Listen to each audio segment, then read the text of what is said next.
One, the only, Stuttering Craig. How's it going, my friend? There Hey, he everybody. is. Did I mess up the time?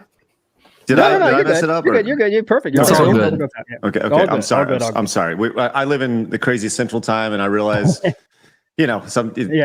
people work off Eastern and stuff. But guys, thanks for having me. I appreciate it. Dude, no problem. welcome. I want to make sure I don't want to self-fillet myself too much, but I will a second. We were having Gundam. It's a Gundam was on our show. We were talking normally. It was announced that you were going to do the interview with Phil. I said, "Hey, Stuttering Craig's doing the interview." These motherfuckers had no idea who you were. I knew that Stuttering Craig could do a good job, and you pulled through, my friend. You're a legend. Thank you for that. Well, I appreciate it, man. I know there was a lot of doubters leading up to it, and several on this panel. I'll take Around me, Yeah. not me.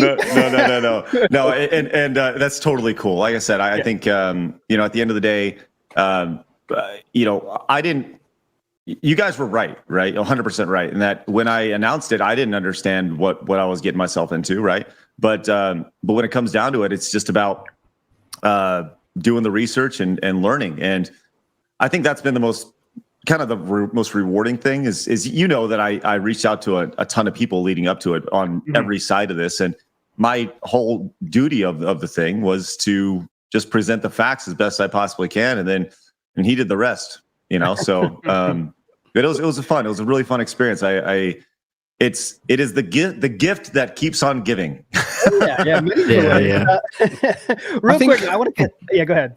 Just quickly, I think the doubt came from the fact that we never see Phil interacting with anyone else. It's like the only like reference point we have is the quartering interview. So it's not surprising that a large percentage of people were going to say, "Oh, it's going to be like that again." Oh, so Yeah. No, like I said, I totally get it. Yeah, it's very fair. Absolutely. Like I said, what have I've been, I haven't done anything online in a long time. I came back in the gaming space after working in, in a totally different industry. And within a few weeks of me coming back, it's like, oh, I'm going to interview this guy that everybody in the internet's ever wanted to interview, and it was cool, man. So I'm glad to be back doing it. And I'll tell you, it's been fun doing side scrollers. Phil's interview was definitely a giant jumping off point for the show, and now we're just riding the Phil wave. Isn't that something that Phil said? He said we're like riding his wave of popularity or something. So riding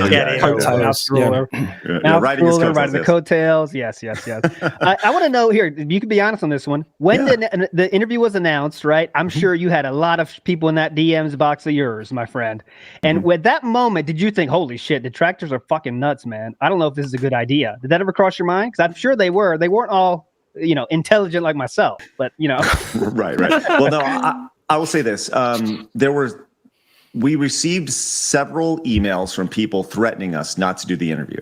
And it was one of those things where I pretty much immediately received the first people to reach out were actually Jeremy and Ryan from Geeks and Gamers. And because Jeremy heard the announcement, and then he called me with Ryan, because Ryan is like straight up in the lore and the whole thing.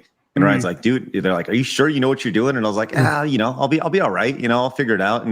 And my thing was like, I already announced that I'm jumping off the high dive, and now I got to jump and go after it. So jump in the deep end as well.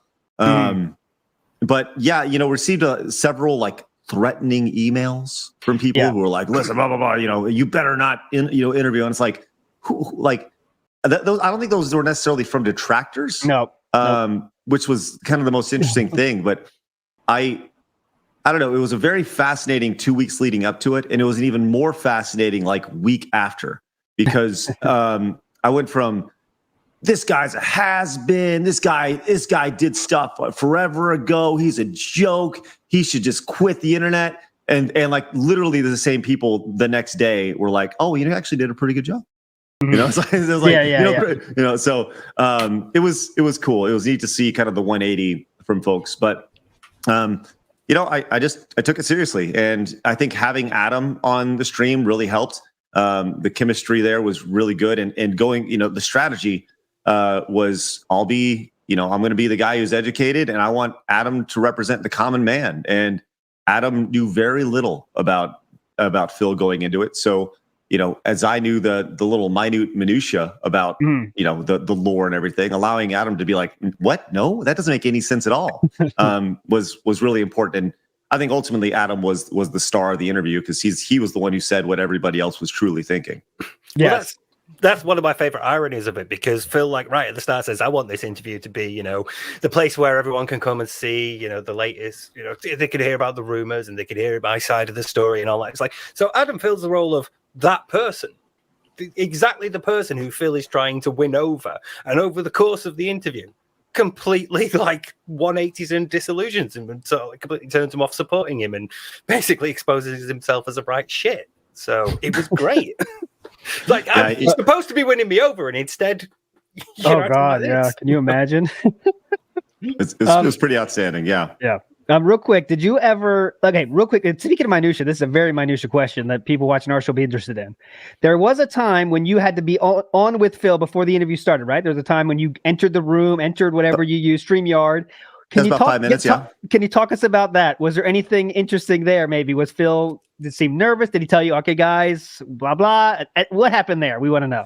Yeah, had I recorded it, it would have been, I would have made it available to everybody. But the long and short of it was, he comes in and say, "How are you?" It's pretty standard stuff. I just reinforced the idea that, look, we're going to ask hard questions. I said several times leading up to it, I'm a fair interviewer. I'm fair to me. I'm fair to you. I'm fair to the audience. Reinforce that again. And are you cool with that? Yeah, ask all the hard questions. I want this to be the interview. And it's like, okay, well then off we go. And that was pretty much it. It was only a couple minutes, and it was just pretty much reinforcing that, look, we're going to ask you hard questions and we expect honesty from it. And he was like, yeah, well, for sure. Honesty the whole way, so, nothing, I wouldn't say he was nervous. I think he was more excited. Interesting. Sam, it's the first time he's seen a podcast. I know, really. Sam has a really nerdy question you want to ask. Go ahead, Sam. Now's a good time for that. Yeah. I'm sorry to the person that got me to ask this, but I promised I would. Did you guys, and I'm guessing the answer is possibly no, but did you guys insist on him not wearing the neck phones for the interview? Because he never wears headphones. And no. Okay. That's it. There you go. There was, to be clear, there were no stipulations on either side. There was no money exchange hands. We didn't request anything from Phil. He didn't request anything from us. It was just, hey, we're going to do this at this day. I'd say the only thing that was requested was the interview after it became apparent that there needed to be an interview. Because you got to remember, initially it was announced that he's just going to be on the show. And he emailed me. He's like, well, I guess the cat's out of the bag. And I was like, okay, and after kind of getting the feedback, it was like, okay, well, we need, my exact words were, we need to address the elephant in the room. I think it'd be good to have like an interview so we can address the elephant in the room. And he was kind of like, well, what elephant are you talking about? And I think that was like, that was kind of one. right. Yeah, right. He's got a pack in there. Yeah. The safari park's worth. But go ahead. Yeah, so and like that was kind of it. I was like I think we need to address some of these things people want to know first before we have you on the show. Just as part of the regular show, and so it was. I think that was really the only ask the entire time. So, like I said, Phil didn't demand we ask certain things or say we didn't. He said everything was on the table, and I think that's a credit to him. Yeah, I mean that's definitely we give him credit for that. That's a hard ass thing to do when you two guys are asking fucking hard questions, man. That's and he stayed the whole fucking time. We give him credit for that too. Hell yeah. And I mean, was it the best idea to stay the whole time? We can debate that, but he did it, so you can't cut him short for that. I have one question. Do you think, Craig, that Phil, when he announced this, was hoping that it would be kind of low key, so his detractors wouldn't know about it, and it wouldn't be this whole interrogation segment where it would be more like you guys hang out, you talk about gaming, he gives you quote unquote publicity by being like the bigger channel. And I think he was kind of disappointed that you let the cat out of the bag a little bit too early. Do you think it was that? Yeah, I think so for sure. He, when we initially spoke about him being on the show, he's like, he mentioned, not announcing it until like the day of or announcing it, leading right up to it. He says, his words like, I have these, crazy fans or crazy people who don't like me. And in retrospect, like, I didn't really think about it. You know, I was like, how bad could it be? You know, so at the start of every month, I try to announce who's going to be on the show, and I did that, and it was like, you know, I casually mentioned, you know, we're going to have this, you know, DSP guy on. He used to create content. He was like, you know, I think I said he's a meme lord or something, and there was, I think, having the announcement that he was going to be on the show actually ended up being like the best thing for the show, because it allowed for the opportunity to build some excitement behind it. And really, it allowed me to do research as well and to understand kind of the gravity of the situation for a lot of the people who were watching. Because had we just gone in, I mean, we would have been roasted just as bad, because I would not have done all the research. I would not have done all that leading up to it had it just been the next day, and we would have been, you know, pigs on a stick being skewed over the fire, you know. And so I'm honestly glad it was announced early, and it gave me an opportunity to, you know, kind of do that prep.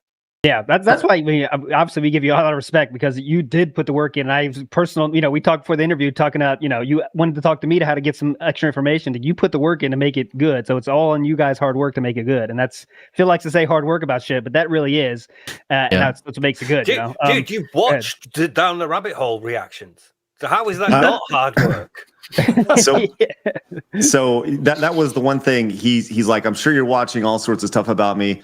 I've done several reaction streams to a lot of these videos, so I think it'd be fair if you watch those too. I said sure, and I think I watch things in like time and a half, you know, maybe 2 times speed, especially long stuff. So I watched literally, you know, 5 hours of him reacting to this stuff and talking about it as well, because like I said, I wanted to go in with both perspectives on this, and you know.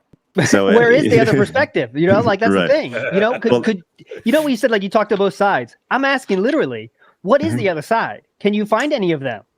Yeah, right? it was tough. It was tough. The other, I think the other side is Phil. That's really the other side. You know, exactly.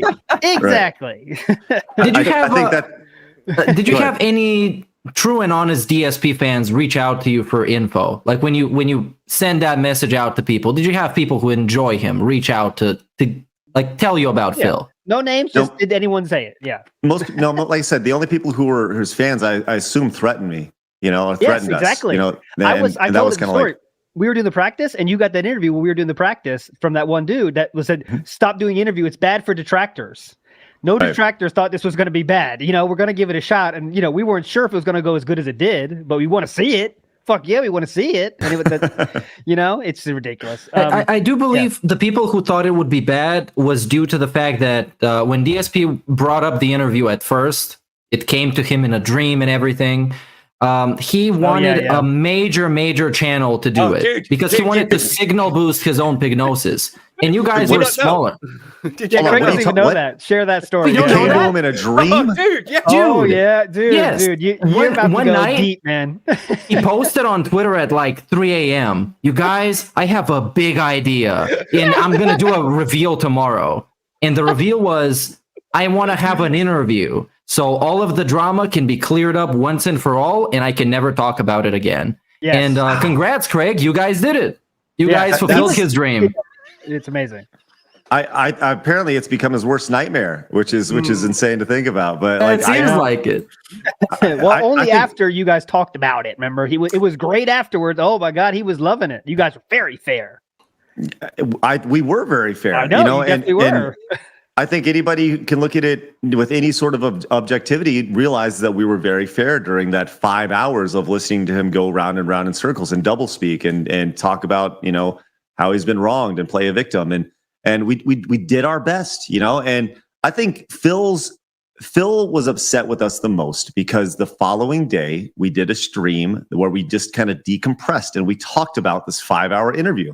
And I was, you know, I did a stream the other night where I talked about it, and he was talking about how he sent these emails talking about how he has all the WWE champion stuff, and he was ready to send it to me, and like that never happened, right? Like I showed the emails that he sent, but he was upset that we talked about the interview the next day, and it's like, well, why would we not talk about the interview? Of course we would talk about the interview. Like the circumstances lined up to where Adam was He was done with the interview. He was ready to, go grab some food. He was hungry. Go get it. He didn't expect to go 5 hours. I didn't expect to go 5 hours. And he went to go. So that by the time what you guys saw Adam leaving, and the next day on the show was we didn't talk in between them. Then, so us talking the following day was our just natural reaction to it, and that exact stuff would have been said, on the day of the interview had we continued without Phil. Those exact same things would have said. But Phil was I think he said Barbara Walters wouldn't do an interview or wouldn't talk about the interview after he did it. It's Barbara Walters doesn't do a podcast every day and they didn't just, you got to fill the time. You talk about the news, But people are interested, He's a cult. He has a cult mentality, let's say, and he wants to control every single piece of the narrative. That's why he doesn't do interviews, and he'll never do them again, I don't think, because he can't control what you guys say after he leaves that room, right? He thinks he has complete control, and then after he leaves that room, you can talk about whatever the fuck you want. That's the part he doesn't like, That's why he has so many rules against. If there is no Phil community, there's no Discord, there's no talking to him. He doesn't want any conversation happening outside of him talking to camera, you opening Velcro, giving money to him. That's the end of it, right? That's what he wants. But Steve, you want to say something? Oh, sorry. Go ahead, Steve. He had a decompression stream. After you finished, he went and did that too. Yeah, that's why in his email when he's I think the overwhelming consensus of my chat is this, but I think you're fair, and they all said this about Keemstar. That's from his decompression stream. That's right. Went and so it's okay for him to do it, but when you guys do it, no. Well, I think his thing was he wasn't there to defend himself, and it's why would you be there to defend yourself? What is the point of that? We're talking about the thing that we spent the entire day previously talking about. So, it was an event, man, and it was a lot, and it just keeps going. I think that's the thing. We've all wrapped our head around the idea that side scrollers will be forever wrapped in the lore of DSP. It'll probably be a pretty good chapter in the DSP lore. Hey, Christmas for us, wow. Yeah, definitely. I was going to say about this question. We're getting to current times, and I want to get a little bit more about the interview too. But I want to ask you right now: are you worried, Craig, about because your gaming podcast first for sure? Is there any talk internally of you guys maybe we got to chill out with this because he might alienate people that have come for AVGN, all those people? How do you deal with that? The balance. Well, the way I see it is that we're a gaming and entertainment podcast. It's literally in our logo. It says gaming and entertainment podcast. And so we're going to talk gaming and we're going to talk entertainment. And some days we're going to talk entertainment. Some days we're going to talk gaming. And some days we're going to talk more. We're going to talk all entertainment. And to us, this was entertainment. The Boogie Wings fight, that's entertainment. Having Rich from Review Tech on yesterday, that's entertainment. We want to talk to people on YouTube because that's what entertainment is now. So, the show's going to morph, and I think that's the biggest thing is we're still figuring out our show. We're only 3 months in, and it's going to morph. It's going to evolve. And, some people will want to see AVG interviews. Some people want to see us talk about Breath of the Wild. And I think that's kind of really important to us that we stay diverse because at the end of the day, any podcast, you can be talking about whatever you want, but people are going to ultimately gravitate to the personalities and the host that are hosting it. So, nobody's going to remember my thoughts on, Tears of the Kingdom. Nobody's going to care, right? Maybe 2 people, but they will remember, random things or the DSP interview or, having Rich on and talking about him, eating a cucumber very seductively and stuff I want to keep the show as diverse as possible and as fun as possible and not be tied down because I think at the end of the day, games are games. But entertainment is really fun to talk about. And I just love talking to people, man. I like talking to you guys and it's great. So Yep. And for 3 months, you guys have made a lot of waves, obviously. And that's the good, can't say you did anything wrong in that because you made waves and they're positive waves about fuck, man, good, cool shit happens on the show. You know what I'm saying? So that's all you can ask for as a podcast for sure. Real quick, I want to ask a little bit more about the interview, guys. I can't let it go. I can't let the interview go. It was so awesome. Let's talk about the 2 clips you used because I think collectively, when we saw that clip screen come up, it was we couldn't hold it in. We're like, oh, is this happening right now? I think that was when you won. like 99%. Yeah, that's what you want everyone over at that moment. So the clips, right? What made you decide to use those clips? What made you decide to use clips? Can you go through that decision there to break out the clips? If you remember, it was the one, we're going off to the slave trade. We're going to sell her off for profits. That one. Well, I will say this. I think not talking about those clips would have been not fair to the audience, right? It goes back to like one of the core principles, right? Because that's like, for me, that was an essential thing, because I kind of saw where the interview was going, and I felt like it needed to be addressed. And that's one of the things that talked about with him is there have been several things that probably shouldn't be said. And I will also say that's probably the point of the interview that gets us the most criticism. People are like, well, who are you, the joke police? And it's like, I understand that. I think that's a fair criticism, but at the same time, it's like, do we really need to be joking about that? And it's like, is it really the right place to be talking about that? And I think the most fascinating thing about that was how he was like, what? I don't even understand. How could you even put that together? The slave thing and the little, like, he was just like so.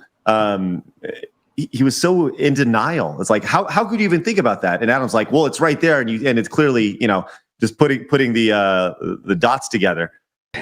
So yeah, that clip in particular was a detractor had sent that my way, and I had done all sorts of YouTubing as far as DSP clips and things like that, and there was actually one from like. There'd been more recent ones as well, like in the previous few days. So it was just one of those things where it's like, all right. So like I said, I just wanted to be fair to everybody. Yep. Yeah, go ahead. I thought that clip was, and you guys criticizing it, was more of an example of how DSP hasn't really changed all that much, even though he claims he has throughout the last 10 years or whatever, but he still makes those same jokes. Because I also saw all these comments criticizing you for trying to be the quote unquote joke police and stuff like that. I didn't think that was the intention behind that. It's just the dude came like off like a 10-minute discussion, how he has changed. He's different. He's so positive. And then you bring up a clip about the slave trade. And it's just kind of like, it debunks that.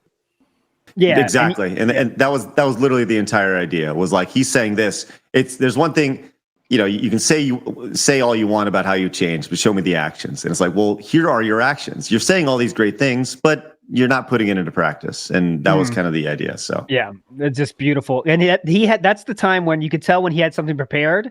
And he's like, and remember when Adam was like, oh, there's a black girl right there. Oh, see, you said it. You said it. Right. I didn't go there. I didn't want to go there. It's like, come on, dude. I mean, this works for his audience, of course, but doesn't work for people of normal minds. You know what I'm saying? That's just, Anyways, I have a quick one.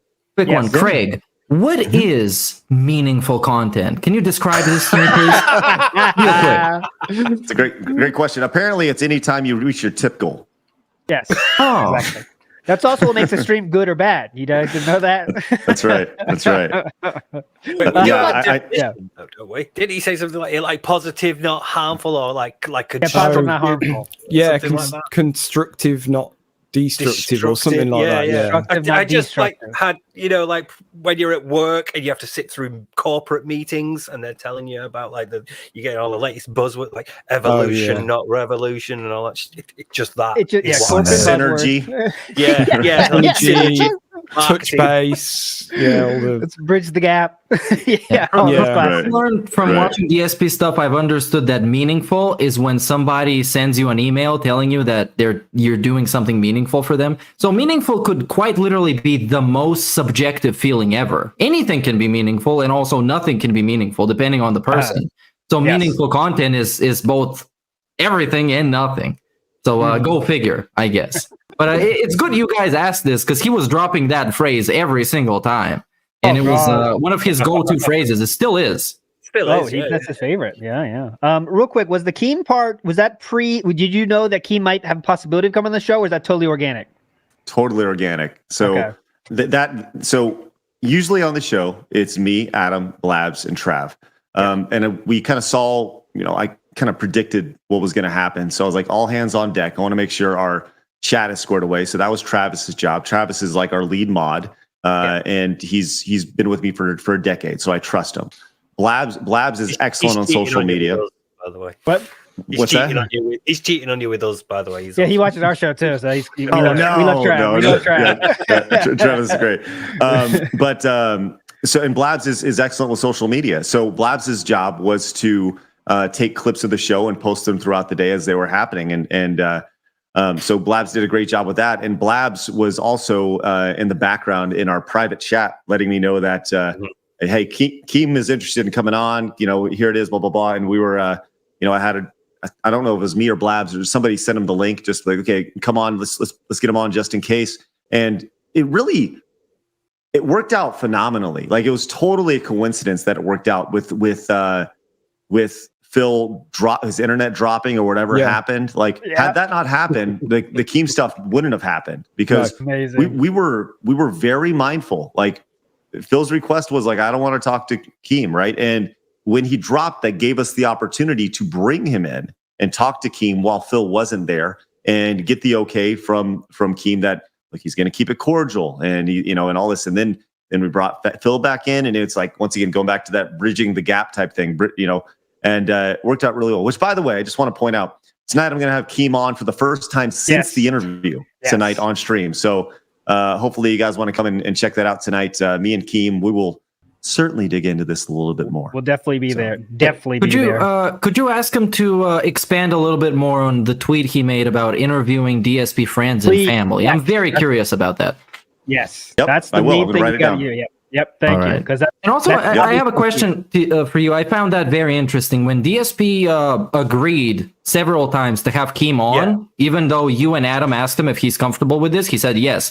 And then after the fact, he claimed that Keem basically stole the spotlight and he made it all about himself. Like, I don't think that was very fair of DSP to say. No, I don't think so either. I think that sometimes, he expected it to be all about him, and it was all about him. Literally the entire 5 hours, it was about him. And but there are different layers to it being about somebody, right? And this thing with Keem and the potential of the podcast was a very big part of the DSP story. That's the one thing that I continuously hear. Oh, he turned down all this money. He turned down all this money. And like, when you hear about that amount of money being turned down to do a podcast, like, the thought is like, number one, what, how, why? And so I want answers on that. And if somebody's speaking, and what goes back to the, there's this side of the story, there's this side of the story, and then there's the truth, right? I want to hear all sides of it. So if one side of the story is saying one thing, and another side saying, hey, I really want to talk about this, I'm going to get the other person on to talk about it because I want to hear about it. So I think there's so many layers, and I said this afterwards. There's so many layers to the DarksydePhil onion that we didn't even get a chance to peel that first layer off. I mean, I legitimately think that I could probably go 3 or 4 more like 5-hour sessions with Phil. And absolutely. And there's so much there. And by the way, the invite is open. I've said this many, many times. I will, and I know he's going to say no, but the invite is open, and I'm going to continue to say this.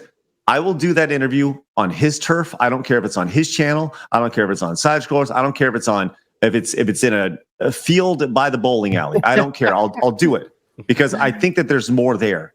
And I will let him interview me. I will let him deep dive into me and ask me hard questions if that's what he needs to do for him to feel good about it. I have no problem with that. Whatever gets Phil to a place to where we can continue this conversation, because I honestly think he feels burned by us. Right. And he feels burned by us because of what we said after the interview, not during the interview. But I feel like he's actually doing a disservice to his audience by not continuing the conversation. And while obviously the detractor audience would benefit from that, I think he's ultimately putting a bigger wall up between him and his audience by not continuing the conversation. Yeah, definitely. But here's the thing: like, DSP is like a strange creature where there is no community there to remember. You talked about doing like a debate between a detractor and a fan of DSP. I think you said something like that. You talked about that that's the one content creator that doesn't work, because you can't find anyone on his side, right? And I'm not saying anything funny here. I'm talking about facts. You could a few people, right? And there's a few people there, but they would be people that are nefarious for different purposes or different reasons, right? If you know what I'm saying. Trying to be as polite as possible. That's why it's like he can't. All his content he makes is for us in a way, right? All he says, I'm not talking about the drama. I'm not done with the drama. I'm done with the drama. That's the start of an hour-long talk about the drama, and then he goes to gameplay, and everyone leaves the stream. Right. So he's kind of locked into this place he's made himself, which is a prison kind of like, I can't talk about the drama, but I need the drama. I can't talk about the drama. I need the drama. Like he has to do what you tried to do in the interview, and we're not trying to get him to admit something that's not true, but just come with his own, to grips with the truth, right? And that's something he can until now never ever do, and maybe he can in the future someday. But you saw the circles he was talking about, the WWE champion stuff about, I had prepared 30, I was going to spend 30 minutes and prepare all this nonsense, all this documents. No one asked for that. Data packet or something like that. Yeah, data right. packet. Yeah. Like he's creating an elevator pitch for you. You asked for a very direct thing, and Keem said it fucking right again. He said, Phil, the chance is gone. And he was so right, because if you have nothing to hide, it's an easy thing to do. Right. And he couldn't do that.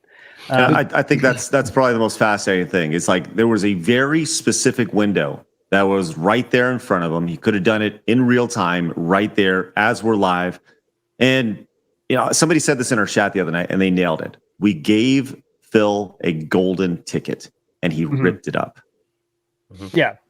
Yep. That's That's the thing, man. You're getting accused of something pretty damning. And you're scheduled to appear somewhere to defend your stance, that you're innocent, and you don't prepare the evidence beforehand. Because if somebody accused me of some shit that I was obviously innocent of, I would prepare every piece of evidence I could, and I would present it as clear and concise, as fast as possible. So even the people who just like are kind of in between, if I'm innocent or guilty, they could understand it too. He had this chance, and then he decided to bullshit with all this. All these emails after the fact, the things that you reacted on your stream recently. And it's like, at this point, man, the train has left the station. It's gone. Yeah. Did you lied ask your about what wife first, though? Yeah. And he Did you have to ask your hardcore wife? lied. Yeah. Oh, yeah. He hardcore lied about what emails you wrote, like just straight up, just making stuff up. And like, how ridiculous is it to think that he wanted you, Craig never responded. And it was like 2 hours later. 2 hours later, whatever it was. Well, I'll say this: the first email he sent after the show, like I said, we were just tired. Right, we're done. Like I'm done for the day. I'm not, and then I wake up and I do the show the next day. Right, so I'm not checking email anyways. So the first time I check the email is the following day, and hence the gap in responding. It's not that I didn't want to respond. It's it's that I didn't actually check the email. And leading up to the actual interview, like we would go, 2 or 3 days between emails being exchanged, both him and I. It's not like it was one of those things where it's like boom, boom, boom. He sends an email, I get an email, and it's back and forth. It was, he'd send an email on Sunday, I'd respond on Tuesday, he'd respond on Thursday, and then they get back and and it was just one of those things. So I don't know where the instant thought that, well, he's going to be responding immediately. Like I said, I don't use email. I don't use email to communicate with anybody, right? No. It goes back to the Keem thing. I'm not using email to communicate. We have an email just for the idea of potentially booking guests and reaching out to the contact lines. But for the most part, we try to DM people and message them and get them on that way. So, It was looking for the very first excuse why he couldn't show you the proof. The very first one. And as soon as it came, he grabbed it. And then he twisted it into, I was going to show him so much more than what he asked for. I was going to show him everything. And it would make me look innocent as fuck. But he didn't respond to my message, so it's on him. It's on you, Craig. I'm sorry, man. And he didn't need to. He didn't need to do any of that. He just needed to do what we asked, and that's it. He didn't. That's the thing. Like I say that, and it sounds bad. He all he needed to do was what we asked. Well, it was a request. That's all it was. Look, just prove yourself right here. It's very simple. And I got to give credit, by the way. That was not. I think I saw that in the chat, and that was something that was mentioned in the chat. I just have him show it to you right now. So I pulled it from the chat. I don't remember who said it. they were right. That was the right way to go. Like I said, I wish I was smart enough to come up with that on my own, but somebody mentioned that in the chat and I was like, oh, okay. That makes a lot of sense, and just kind of put it in my back pocket and used it when it needed to be used. But yeah, it wasn't a large ask. It was a very simple ask. And unfortunately, we all know how that turned out. So, oh yeah. But yeah, no, just like I think now, right. Sorry, just very, very, very quickly, Sam. Yeah. Screenshot, open email tab. Craig, outside scrollers. Here's a screenshot. Please prove that my account isn't this name. Done. That's it. All that to kill everything that Champions has become. And by that point in the interview, you had proved that you can be objective, that people can trust you because you asked the heavy questions. So more people would be inclined to believe you if you can confirm that evidence is true. Because what his excuse is that nobody would believe me anyways. Yeah, but if Craig confirms it and he's been verified, validated so far for being honest and truthful, why wouldn't we believe him? Well, I think that's the whole thing, is that the entire process could have taken, I don't know, 60 seconds tops. I mean, that's pushing it. The idea of taking a screenshot, you don't even have to open up your email tab. You can do it straight from that screenshot. You just forward it on via email, and it's literally a 2-step process. And I don't know how it could have been easier. And I think that 30 seconds, that 60 seconds, will ultimately be regretful. And if you just would have made it happen. It's like, okay. I know his people that donate to Phil are going to donate no matter what the fuck he does. He could say, like, I killed 20,000 kittens yesterday, and they're still going to donate to him. That's just how it is, right? A lot of them are donating for different reasons, not just to support Phil. It's to get us and stuff. It's whatever. Mm-hmm. But think about that, guys. If your career's on the, not on the line, but a thing that could change how the entire internet thinks about you. And I know still some people would not believe it. Even if Craig said, guys, I confirm this is real. Some people wouldn't believe it. They're always going to be out there. It would take how much preparation to get ready for a screenshot? How much preparation? Hour max. I'm being generous. Have it ready. So when that question comes up, you're like, oh, okay, here we go, Craig. Even if it's a fucking lie, how can you oversee that when you have weeks to get ready for this interview? That is something that is like, we don't forget about how inept that is of handling a career from this business major. That how easy a step that is. And yes, I've got to take the screenshot and I've got to put the phone on my computer, and then I've got to learn to use Photoshop. I don't have time for that. I'm operating a household. Oh, God, I'm sorry. Yeah, he's so busy. I'm sorry. Did you say Phil's a business major? Oh yeah. Dude. You didn't know? I mean, I didn't dig into his education, but I'll say this, man. That's for a guy who has a business major, I guess they did not discuss business plans at his school. That's deeper. That's master's program. that's crazy to think about, man. That is just insane. That's like when we saw you reacting to the hat for the first time. The hat. Oh my God, that moment, the hat. That was so fucking awesome. He had weeks to plan the joke. He thought you guys were gonna lose it, man. He thought you were gonna love this. And Blab's face. Blabs is a hero around these parts because of that reaction of Blabs. The sheer reaction of him putting, like, I mean, I'm sure you saw my face where I was like, what? Yeah. Like if that's what a face could represent, that's what my face was saying. Like, what are you doing, you idiot? This is ridiculous, And he thought, man, it was incredible. Yeah, he's like, oh, this is gonna kill. This is gonna be a great gamer reference here. It's Street Fighter, you get it? It's Raul Julia, ALT in particular has had some fun with that very moment. The intro, because you always say that he had 2 jokes lined up, one for the intro and one for the outro, and he'd had like at least a month to prep for this thing, and that was the best he could come up with. Those 2 jokes he had prepared, they both fell as flat as can possibly be. It's incredible. His first joke was like, guys, you're gonna go off the internet now because you had DSP here, and it was like the energy is just sapped, and you guys had to get it back, because like, all right, horrible joke to start, gotta get it out, gotta recover. Oh, is that right? Thanks, Phil. Thank you for. By the way, I would like to thank Phil for allowing me to come on this show. I needed to make sure I book all my guest appearances with Phil prior to coming on. So now now we're allowed to get wings now because you're on, so we can get wings. Yes. Oh yeah. Yes, I greatly appreciate Phil's generous offerings to my career. So thank you very much. There's something I would like to point out. When he stayed for you guys' post show, the Patreon post show, and then he kind of brought it up when you guys were doing your decompression thing as him being a nice guy. He volunteered to do this, but he brought it up and he kind of dangled it in your face. That's what he does with everybody for everything. He does something nice for you, he's gonna dangle it in front of your face. You owe him now because he did something nice for you. So I thought he hopes you're grateful and you do something good for him. You know how this works? Yes. It's all transactional with him. Right. I did get that feeling as well. It's kind of like, why, like the idea, well, thanks, man. I really appreciate the, I do think that he felt that he was helping the channel, and he's like, listen, I'm a big deal. Here it is. I'm a big deal. This is going to be really big. And it was big for our channel, but for all the, for not the same reasons that Phil thought. Exactly. Yeah. Yeah, that's what a lolcow is, by the way. Is the definition we always use, is someone that's funny but not in the way they want to be, and it is for everything. How about this? Was there any thought to, in the beginning, right, when you first reached out to him, was there thought of this recurring guest DSP thing? Was that a legitimate, before people reached out and said like, hey, dude, it's not going to work out normally?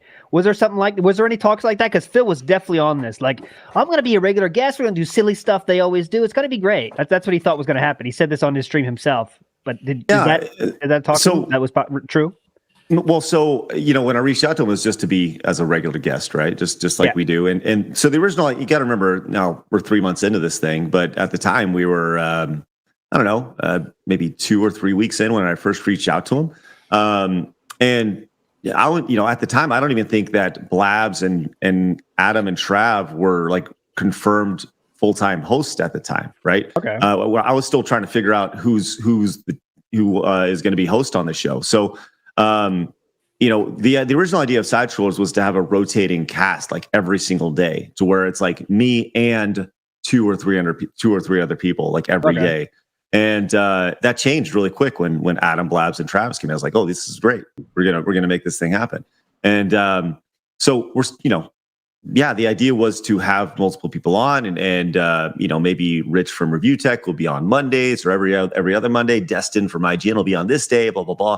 And but it was always with the intention of like, well, we'll see how they flow with everything. So, and that's what was going to be with Phil. But it was never like, "Hey, Phil, you come on, then we'll have you on a regular show on the regular basis." I think it was just with the intention of like, well, how about you come on? We'll see how it goes and we'll figure it out. And, but I don't think it was ever with the intention of, at least for me, it was never with the intention of like, well, I really hope I find a full-time guest host at all times. So nothing like that. Okay. That's good. Want to talk a little bit about the boogie, your part in the boogie, well, not boogie drama, really DSP drama that came out of Boogie's mouth when he announced that the Lolcow podcast was going on with a third party. And you got that out. That was the news that broke on your show again, and obviously this sent Phil on a heater again as usual. And then Keem, being Keem, said, "You know what? Fuck that shit." Then got Wings and Boogie back into their own show doing that. So you definitely should ask about that as well. How that, because I kind of want to know if like this is a Keem as a knee-jerk reaction, like, you know what? Fuck this shit, man. I'm not letting anyone else take my show, or what, because it seemed to happen like so fast that all of a sudden he heard on YouTube what happened, and then seconds later, Keem's on Twitter saying, "You know what? Fuck this. I got Wings and Boogie back, and I'm doing the show." And it seems so amazing how they are seen as like, Boogie and Wings don't have a great reputation either. They never did. But all of a sudden, the boxing thing, it's like their stock has never been higher. And it just, again, shows how Phil can't get out of his own way in any possible way to get, like you said, when you said in the email, "I want you to get to level 2. And you're being honest. Was that intended to be a joke, or was it serious? Because it came up, it's a little jokey, a little snarky, but what were your thoughts on the level 2 comment, please? A long way to get there. Sure. It was not meant with any malintention at all. It was meant to be a serious comment just based off of the reference that was made during the show.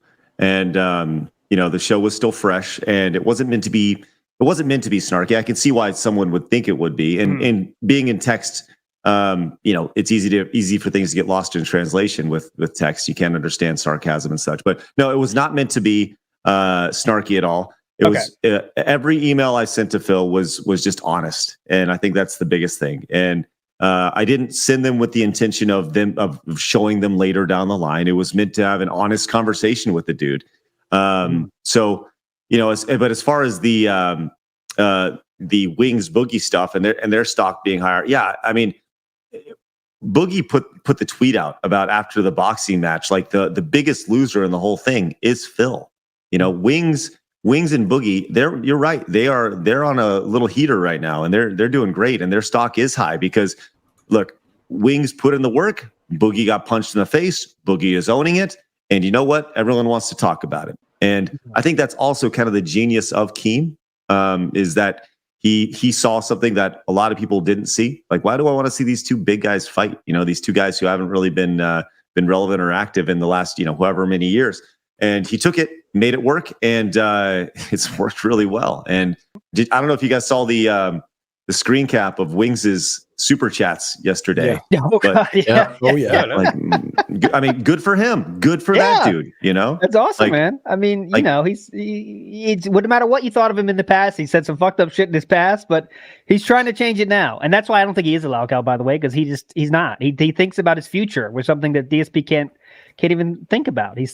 I was really impressed by Wings' interviews at the place. Not saying he's not fucked up in the past. I know it, guys. Everyone gets pissed when you say anything positive about Wings, but he said some fucked up shit in the past. He's an asshole, but he's at least knowing this is my chance to make as much money as I can because my stock is falling, really, and I'm gonna do what I can to make money for my family and stuff. And I think that's, if nothing else, that aspect itself, it deserves respect.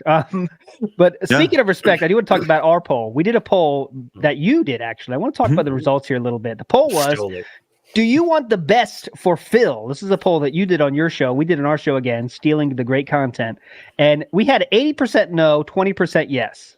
Okay. So 20% no, 20% yes, 80% no. And I want to think, and you still think if I'd ask you that question, do you want what's best for Phil? You would definitely say yes, right? That's definitely your thinking. Okay. Yeah. I'm definitely of the minority for sure. Right. Mm-hmm. Yeah, for sure. Go ahead. Do you know why we think that, I guess, is my question. Do you understand why we might think that, or is it kind of not sure for you why we have this, like, he doesn't deserve that? Well, yeah, no, I do understand. I do absolutely do understand why. I mean, like, he's done and said many, many things that have ticked off a lot of people many, many times over. But also, why would you want your favorite show to end? I think that's like, if someone was like, hey, look, we're going to end Friends on season 4, and it's not going to go however many seasons, like, nobody would want that, right? And like, it's a never-ending gold mine, right? With Phil, which is the thing that's been most fascinating about this whole experience is the dude. It doesn't stop. It is a shower of content every single day, and I'm not going to say it's not fun. It's fun.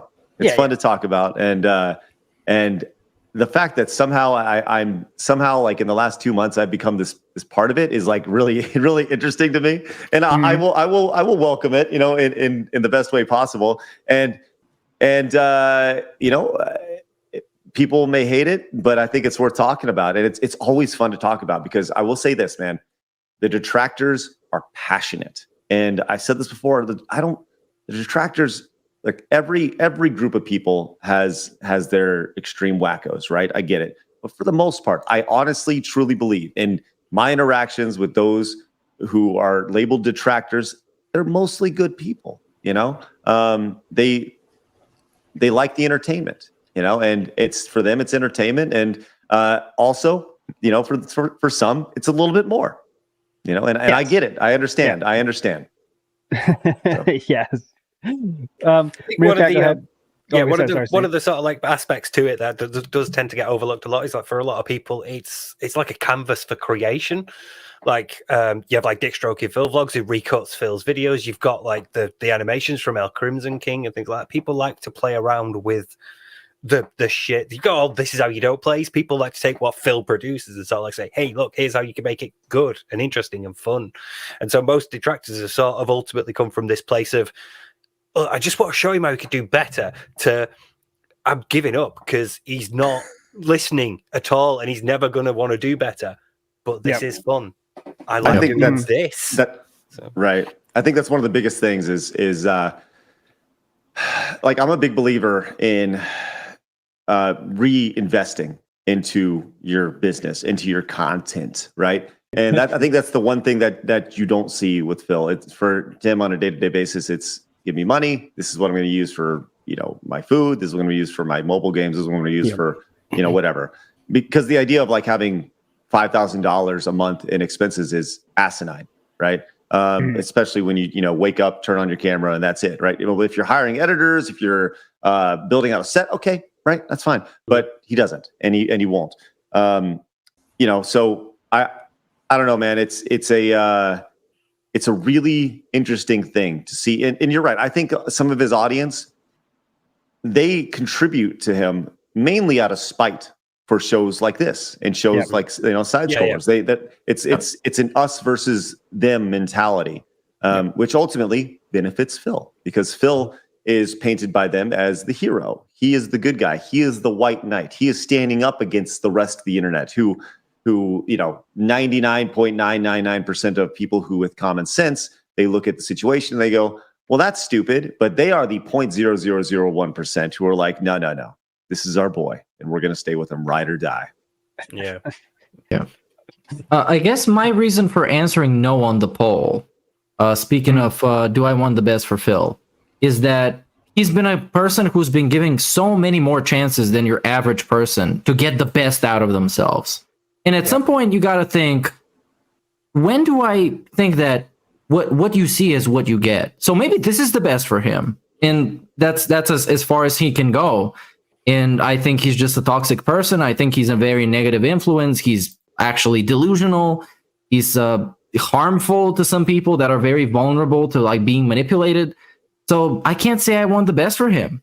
And also, of course, for selfish reasons, I get entertainment out of him. So why would I want the best for him? The best for him is he gets to pay all his bills and sit there in a vest and a hat every single day and play video games. That's not entertaining. WWE champion tonight, yeah.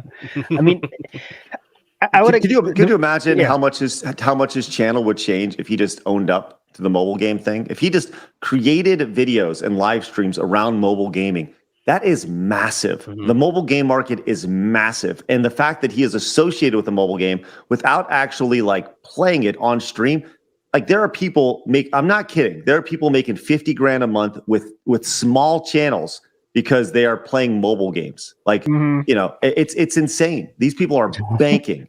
And if he just leaned into it, the guy would legitimately, he'd be wealthy.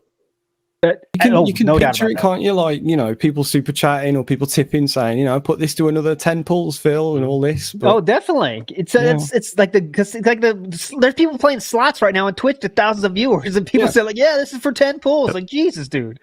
Real quick, I want to ask why I answered no. And I think this is the most impactful part of the whole interview for me. Was at the very end, you gave Phil a chance. You said, all right, Phil, anything you want to finish with. Oh, right? yeah. This was, I have to bring this up, right? How do you want to finish this, right? So, Craig, when we say that to you today, you're going to be normal and say, hey, guys, check out my show later today. Check out my show every weekday. Check out my Twitter, right? And everyone's smiling and we get out. Phil, though, took that as an opportunity to bring up his wife, something that none of us knew about, and say, hey, detractors, have you found the restraining order my wife had on her ex? That is one of the most despicable things anyone can ever do, and for sure the worst that Phil has ever done. He is so eager to use anyone in his life as a shield that I don't think he deserves to, get out of whatever he's in right now. This is the situation. I hope he stays in this situation forever, this constant digging of his own grave, of hell, of I want money, spend money, I want money, spend money, because that's what someone like that deserves, that does that, because that's the lowest thing I think he's ever done for me, is that one. That it's something that no one needs to know except personal shit about your wife, and he brought it up for no reason, right? So I want to ask you, he has said a little bit about, like, Adam might have said, hey, if you want to bring that up, that's cool or something. Can I get any clarity on that? I just want to make sure about that, because I believe there was something to that. Yeah, so I got a vague recollection of this. So I'm not going to be able to tell you word for word, but he did bring up something about how detractors and his wife, he wasn't adamant about bringing it up. I think it was one of those things where it's like, hey, this may come up. Is it okay if we talk about it? Or hey, do you want to talk about this? Or I think he actually said something to the effect of like, something happened with my wife that people talk about that they got totally wrong. And it was one of those things where I was like, okay, all right. And we, it wasn't on the docket really to talk about, which is why I think he was so anxious to bring it up at the end. And that was was kind of like, all right, like, what do you say to that? Okay, like that's not exactly where I thought we were going. Yeah. So. Another crater we got to dig out of. Thanks. All right. Right. There was something great that Travis said on the Side Scrollers podcast with Review Tech USA. He said that DSP turned a ladder into a shovel, and I agree with that greatly. Yes. Yes. That was awesome. Review Tech really. We thought he said a lot of good stuff on that interview with you guys. About how he's doing that fight with Jeremy now and that kind of stuff. Real quick though, I want to give the chance though to I think we got a question about. I want to ask about your new kind of your new idea, right? I have to bring this up. The new idea, Detractor Con. Okay, Detractor Con. So first question is obviously, is this a serious? You're an idea man, no doubt about that. You're a man that's made a living with ideas. Is this one of those ideas that's thrown in the wind? Is it something you done to research? Is it serious? You let us know. I'm very serious about it. Okay. And I saw someone say, "Hey, tell them Detractor Con's a horrible idea," right? I'll say this: as I've spoken to several folks, it has been either very hot or very cold, right? People are either very on board or they're very not on board. And the reason why they're very on board is because the meme factor of it, right? We were all talking about it today on stream, and people were like, "Oh, we could have a Street Fighter competition. We could have a cosplay competition, and everyone's dressed up as DSP, right? And everyone's coming in their own vests and like totally like meme it out, and just kind of make it totally meme worthy." Those who are not on board, mainly it's because they want their anonymity attached to it. They're scared to be kind of placed in that. I guess they don't want to. They like the idea of having the anonymity. So I need to kind of figure that out, and I think those are valid. That's a valid concern. So maybe we could do. I said I'm still kicking around the idea, but I love live events. Like at Screw Attack, we did an event called SGC, and it grew from 1,000-person event to a 15,000-person event over the course of 5 years. Right? It was a gangbuster event. It was one of the biggest events in the South for gaming before it ended, after I sold the company. At Game Attack, we had an event called One Night Only, which was a scaled down, like real niche event, but it was like an all-inclusive type thing where you pay an amount, you get everything included, your food, your merchandise, and it was like a really, really good event. So I've done like big events and I've done small events, and I really need to get a better idea of like what the feeling is for this, a better feeling. But I'm 100% serious because I think the idea is hilarious. I don't know. What do you guys think about it? Man, would you guys like to do your show live? Yeah, I mean, if it happens, we'd be there. But go ahead, Meerkat. The way I'm thinking about this, I can envision it as more of a virtual thing. Like, let's say, I don't know. Let's say in Minecraft, we have a bunch of detractors show up. We have different stands. We have different like artworks and stuff. And it doesn't have to be Minecraft, but you know what I mean. Not really in public or in person. So more people can attend, and it can also allow for more creativity. You can go crazy with it, with stuff that you couldn't really do in real life. So I would attend something like that, because we here on the podcast, we don't take shit too seriously. So we had like kind of a Eurovision song contest type of situation with DSP stuff.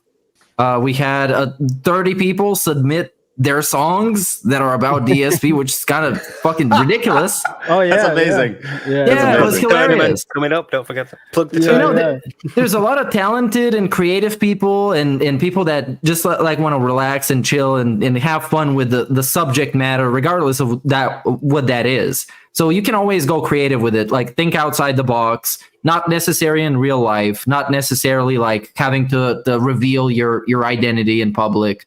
Just like it's one of those ideas. It has to be thrown around a little bit. It has to be workshopped a little bit so you can find out what's best for everybody.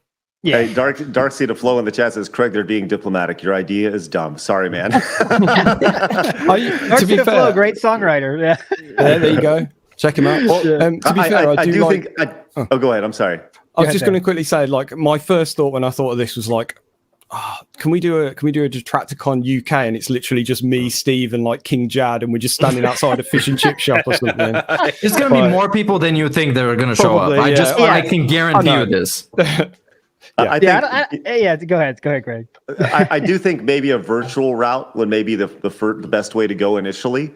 And maybe I can line up a bunch of folks, and like I said, it's just meant to be a fun, stupid meme, and we could do like a cosplay contest on Twitter. You do something like that. Yes. There are all sorts of ways we could do it. If you do it digitally, it costs considerably less than doing it physically. And but I do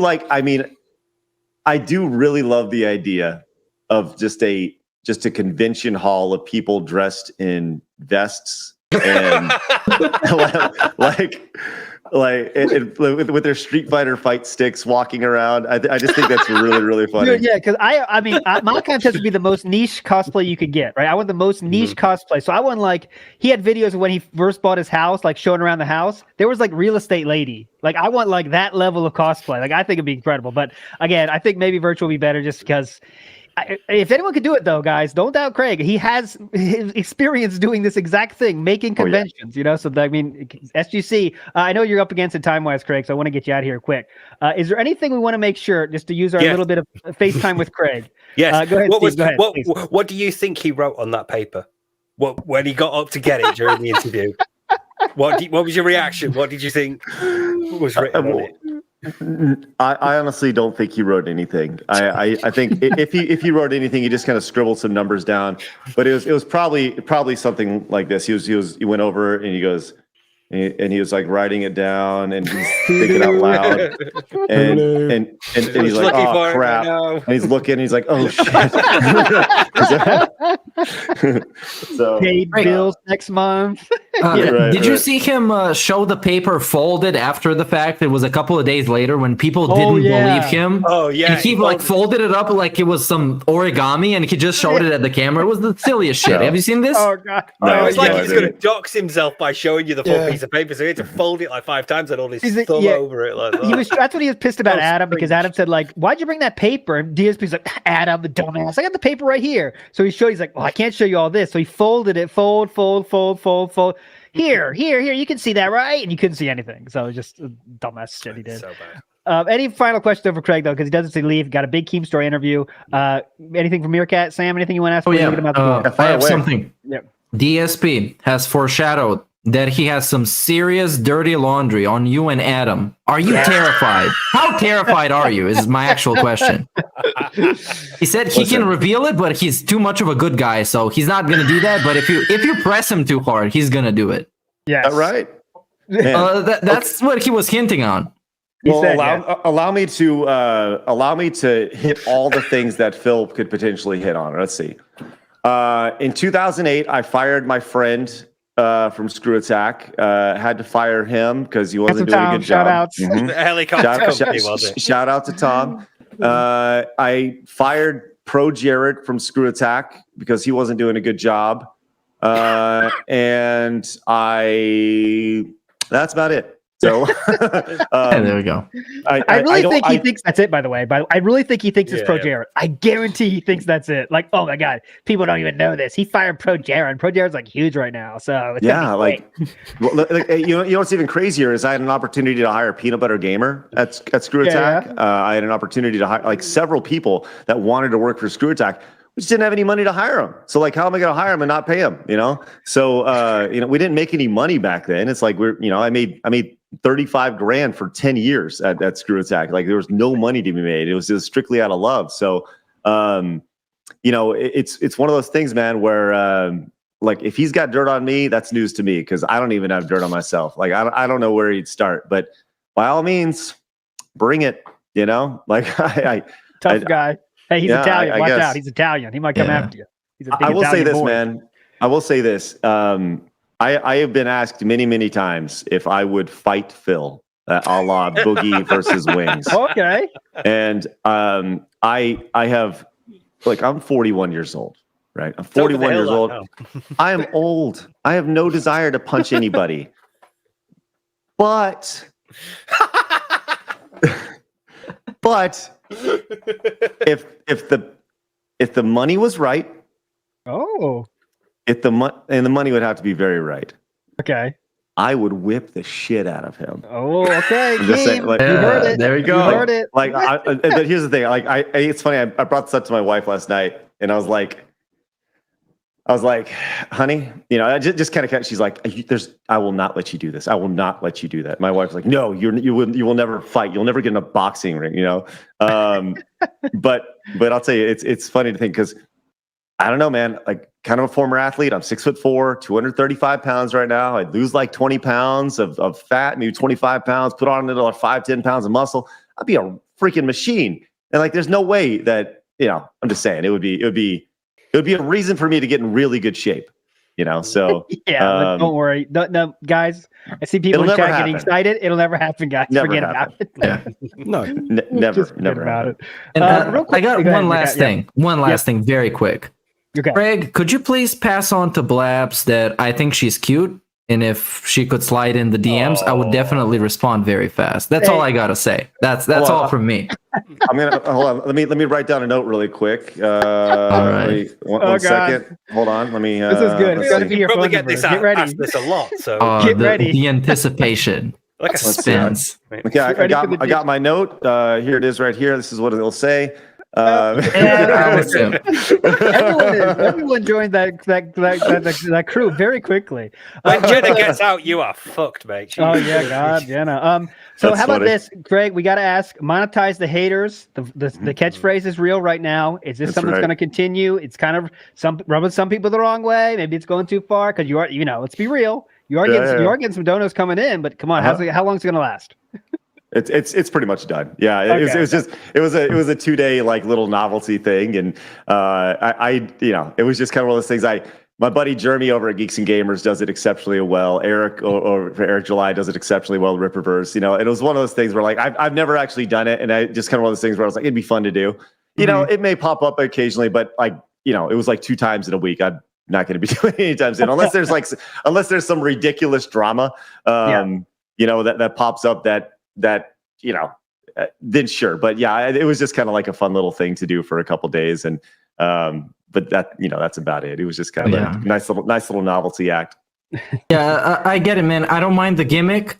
It's cool, but I had to skip a lot of that live stream. I just had to spam the skip button constantly. So that's my take on it. Yeah, that's the only criticism of your single solo show. You got to do the shout outs at the end because you got to skip some people watching it. You know, so it's your show. Right.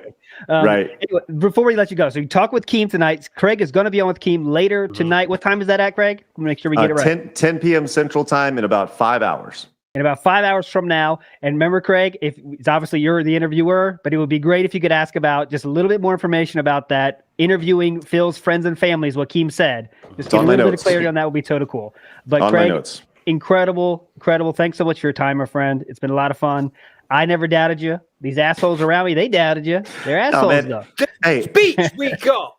I think it's great, man. I legitimately, like, why would you? Of course you would doubt. Why would you not doubt? You know. So look, I'm just glad that you guys enjoyed it. I look forward to doing many more interviews. Maybe not necessarily with Phil, but with many other people. I look forward to continuing the show, and I look forward to talking with Keem starting. I'm sure we're going to get hot and heavy with this tonight. So I'm sure you guys will want to tune in, and I'm sure he has plenty to say about DSP, Boogie, Wings, and Rich from Review Tech, and Jeremy from the Quartering, and any and all people that may pop up. So, but I appreciate you guys, your support. It's been really fun watching you guys grow as well.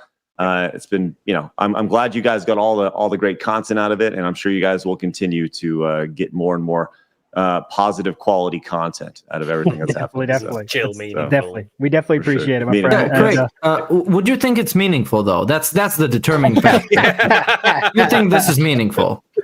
Listen, if there was ever, and listen, you guys need to shut up so you can put this in your intro.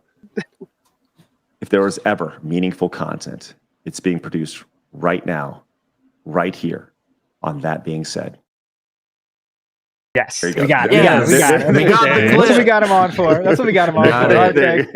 Okay. We'll let you go. We got to read our super chats, but you're a legend. Thanks so much, my friend. Hey, thank you the guys very 500. much. Appreciate it. Yeah, you guys have a great one. We'll see you guys later on. See you And later, man. and if anybody wants to watch me play Mario, you can watch me tomorrow at 1:00. I'm playing the Mario Fun-a-thon. We're starting Mario Land 2 tomorrow. Woohoo! Oh, sweet. All right. Game Boy style. All right, see you, It'll man. be fun. See you. All right, guys. Let's get